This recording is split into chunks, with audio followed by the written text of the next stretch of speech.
Assalomu alaykum everyone. Samandar vlogga xush kelibsizlar.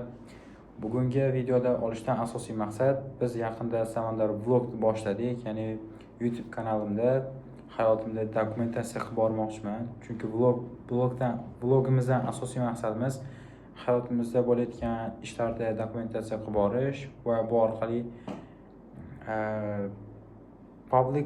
public sistemasini o'zimizda maksimal sinab ko'rish. Ya'ni hozirda studentman, top mingtalikka kiradigan Britaniyaning Wolverhampton universitetida 3-kursda o'qiyman. 3-bosqichda sun'iy intellekt yo'nalishida o'qiyapman, Xudoga shukr.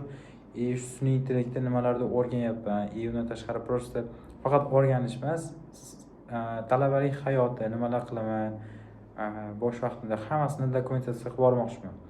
O'ylaymanki, sizlarga ham juda ham qiziqarli bo'ladi, foydali, manfaatli bo'ladigan umiddaman, lekin foyda manfaat va'da qilmaymiz. Chunki vlogda asosiy maqsadimiz dokumentatsiya qilib borish. Sezayotgan bo'lsanglar, misol uchun bu video olingan paytda o'zbek tilida o'ta notiq emasman, ingliz tilida ancha yaxshiroq gaplasha olaman. O'zbek tiliga nisbatan o'zbek tilida oxirgi 3 yilda muloqot kamroq bo'lganligi uchun ingliz tiliga nisbatan ancha tutilib o'zbekchada gapiraman. Shunga o'zbek tilida hozir nutqimni rivojlantirish maqsadida, notiq darajasiga chiqish maqsadida bu vlogda boshlashim asosiy bir sabab. Ya'ni vlogda boshlasam notiqligim oshadi, yaxshiroq gapira olaman. Chunki o'zbek tilida gapirish juda ham muhim. Tem bo'lib bizning sohada, sun'iy intellekt sohasida biznes qilmoqchiman kelajakda. Vlogdan asosiy maqsad hozirgi tochkamizni bila oladigan bo'lsak, misol uchun hozirgi A tochkamiz qanaqa? Prosesni dokumentatsiya qilib boramiz. Dokumentatsiya qilib borganimizdan keyin B tochkamiz bo'ladi. O'sha B tochka bilan keyin A tochkani solishtirib ko'rib, biz prosta yashab qo'ydikmi yoki yashash davomida nimadir foydali ish qila oldikmi yo'qmi, o'zimiz bilib olsak bo'ladi, analiz qilib. Xo'p, vlogni boshladik. Birinchi bugungi asosiy to'rtta savol bor. Bu vlogda javob bermoqchi bo'lganim. Ya'ni vlogimizni уже boshlayapmiz. Bundan keyingi videolar ancha qiziqarliroq bo'ladi. Bu video bundan keyingi videolar nimaga olinishini maqsadini ko'rsatib beradi. Ya'ni to'rtta savol bilan. Xo'p, birinchi savolga javob berib o'tdim. Vlogdan asosiy maqsadim studentlik hayoti, qiziqishlarim, ishim, student bo'lsam ham bo'sh vaqtimda ishlayman. Yaqinda agentство ochganman, onlayn ishlaymiz agentstvamizda. 6 kishilik komandam bor. Xodimlar bilan qanaqa muloqot qilamiz. Prosta yosh tadbirkorman, yosh biznesmenman. Kelajakda yaxshi maqsadlarim bor, inshaalloh. Katta biznesmen bo'lish, sun'iy intellekt sohasida katta proyektlar qilish, katta startap global nuqtasida chiqa oladigan, O'zbekiston nomidan chiqadigan yaxshi proyektlar qilish maqsadimiz bor va o'sha maqsadlarga erishish yo'lida kichkina bir sababchi bo'ladi degan umiddamiz ushbu vlog. Chunki katta narsalarga birdaniga erishib bo'lmaydi. Katta narsalarga kichkina qadamlar bilan erishib boriladi va o'sha kichkina qadamlarni maksimal qilish maqsadida shu vlogni boshladik. Vlogda qilayotgan kichkina qadamlar olib boriladi. Misol uchun o'qiyotgan kitoblarimiz, zalga chiqadigan bo'lsak zal, kimlardir networkingga boradigan bo'lsak networking, yoki nimadir sog'lom turmush tarzi boshlaydigan bo'lsak sog'lom turmush tarzi, yugurgani chiqsak yugurish va o'sha paytdagi insightlarni, fikrlarni to'plab borishga va ulardan maksimal foydalanishga sababchi bo'lishi mumkin bu vlog. Misol uchun hammamizda bir kunda 2 milliarddan ko'proq fikr, ideyalar, g'oyalar, zo'r g'oyalar keladi miyamizga, lekin ko'pini deyarli 99.9% o'tkazib yuboramiz. Shuning uchun ba'zida shunaqangi zo'r ideyalar kelib qoladi. U ideyalarni ushlab qolish kerak va uni ustida ishlab maksimal foyda olish kerak, realizatsiya qilish kerak. O'shanga bir juda ham foydali bo'lishi mumkin vlog. Sizlarga ham tavsiya qilaman vlog boshlashni. Xo'p, bu birinchi savol edi. Ikkinchi savol. Men kimman? Ismim Samandar. O'zim Andijon viloyatida tug'ilganman. 2004-yilman. Hozirgi kunda 3-kursda Wolverhampton universitetida o'qiyman. Sun'iy intellekt yo'nalishida o'qiyapman. Sun'iy intellektga qiziqishim juda ham kuchli, chunki sun'iy intellekt orqali hozirgi deyarli hamma narsani avtomatlashtirib tashlashyapti. avtomatlashtirish orqali bizneslar tezroq rivojlanyapti, tezroq kattaroq hajmdagi ishlab chiqarish qilsa bo'ladi yoki qara o'sishga eng asosiy yo'l bu sun'iy intellekt bilan avtomatizatsiya bo'lib qoldi hozirgi kunda. Xo'p, sun'iy intellekt sohasida o'qiyapman. Asosiy qiziqishlarim, kelajakdagi maqsadim, asosiy qiziqishlarim shuki sun'iy intellekt bilan biznes qilish. Ya'ni sun'iy intellekt bilan boshqa B2B segmentida ishlash, ya'ni boshqa biznesdagilarga xizmat ko'rsatish. Shuning uchun ham agentство ochganmiz.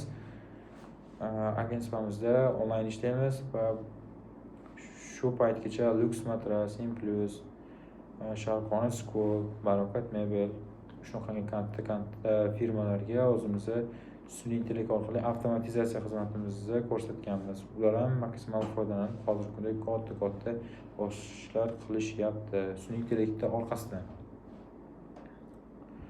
Xo'p, uchinchi savolimiz hozirgi tochkam. Xo'p, hozirgi tochkam oddiy studentman. Nima desa bo'ladi? Maksimal o'rganishga harakat qilyapman. Ko'proq, lekin baribir ko'proq o'rganishim kerak. O'rganishim kerak bo'lgan narsalar juda ham ko'p. Menda ideyalar ko'p. Ideyalarda prosta ko'proq realizatsiya qilish kerak deb o'ylab yurardim. Shu paytgacha yo'q. Hozirgi kunda ideyalarni iloji boricha filtrlab, eng asosiylarini tanlab olib, ularni tanlab olinganiga ko'proq fokus qaratish. Shu orqali tezroq natijaga erishsa bo'lar ekan. Hozirgi tochkam ideyalar juda ham ko'p. Ularni filtr qilishim kerak. Filtrda shu vlog orqali bo'ladi. Vlogda har xil ideyalar bo'ladi. Ulardan eng yaxshilari tanlab olinadi, ularning ustida ishlanadi. Maqsadimiz, asosiy maqsadimiz shu vlogdan notiqlikni oshirish, o'zbek tilida yaxshiroq gapirish kerak, chunki bo'lajak biznesmen sifatida tasavvur qila olyapsizlarmi, qanaqa gapira olmaslik kerak. Misol uchun hozir gapiryapman, balki bu videoda 10 yildan keyin ko'rganda bilmadim. Balki kularmiz maza qilib. Qara, bu payt bunaqa gapirardi ekanman, gapirishim bunaqa edi ekan. Hozirgiga nisbatan ancha nima bo'ladi, progress bo'libdi, oldinga nisbatan deb eslashimiz ham mumkin. Xohlasa eslash nasib qilsin. Xo'p. Vlogdan asosiy maqsad notiqlikni oshirish, hayotimizni dokumentatsiya qilib olish, fikrlarimizni filtr qilish va ulardan maksimal foydalanish. Hozirgi tochkamiz shu studentlik hayoti 3-kursdagi hayotimizdan boshlab yoritib boramiz. Agentstvo ochganmiz. Startup boshlagandik. Startupimizda fokus yetmayapti hozir. Startupimiz ham ancha keyinchalik yurib ketishi mumkin. Juda ham istiqbolli, lekin hozir ko'proq sun'iy intellektda o'qiyotganlarni maksimal monetizatsiya qilishga fokus qaratyapman. Shuning uchun agentstvo ochganmiz. Agentstvo orqali ko'proq B2B segmentida ishlash menga yoqadi, chunki biznesmenlar bilan gaplashganimda boshqacha maza qilaman, chunki ular kattaroq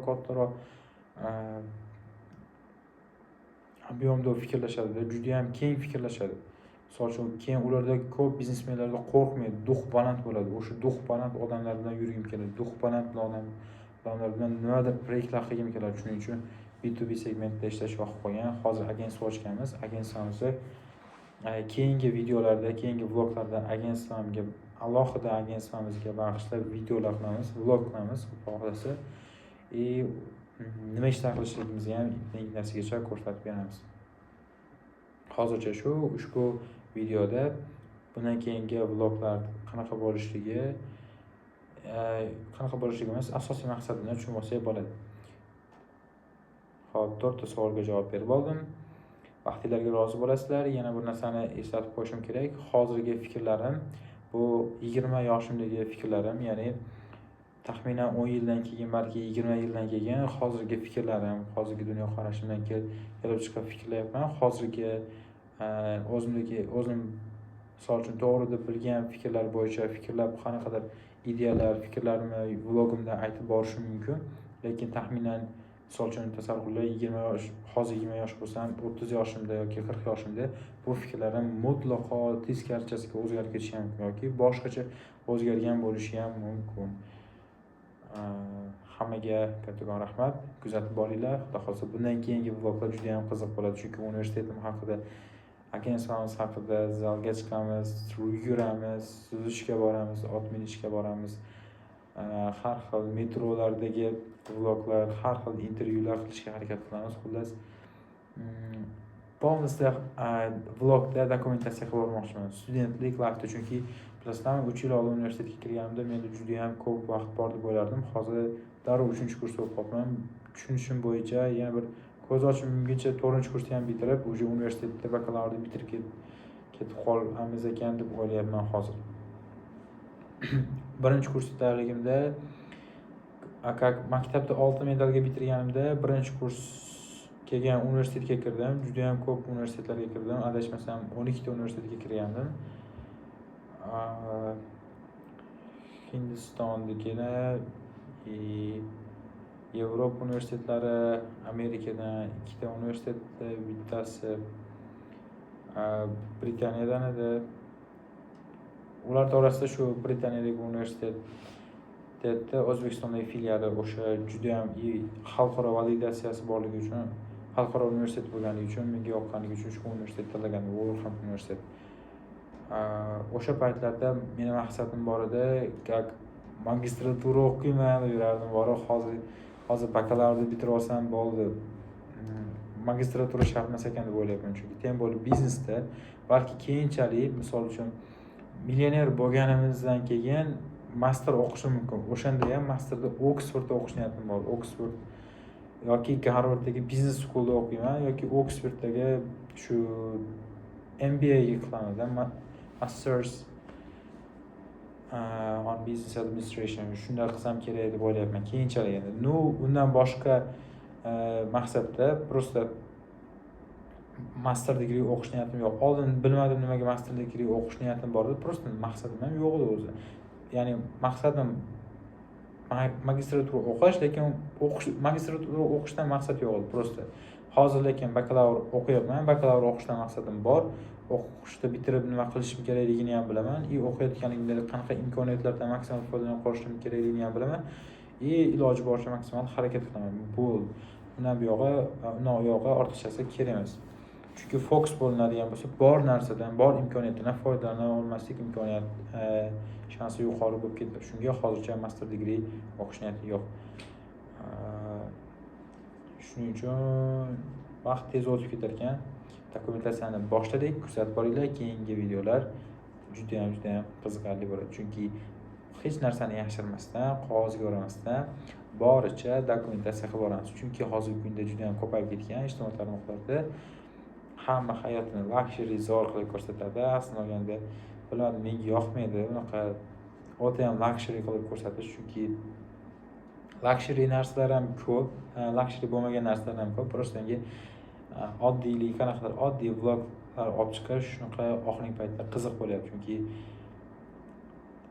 tasavvur qiling, xohlasizmi yo'qmi, yaxshi harakat qiladigan bo'lsangiz, 10 yil, 20 yildan keyin maqsadlaringizga erishasiz va baribir luxury nimalardir o'zi xohlagan narsalar bo'lishi mumkin.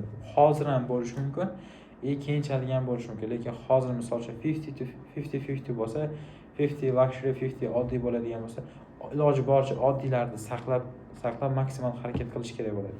Chunki keyinchalik o'sha luxury hammasi luxury bo'lib ketgandan keyin sog'inasiz, qanaqadir eslaganingizni ham maza qilib eslash uchun, kayf qilishingiz uchun hozir просто hech narsani yashirmasdan ochiqchasiga maza qilib vlog qilish kerak, yoritish kerak, dokumentatsiya qilib olish kerak. Chunki bu narsalar muhim.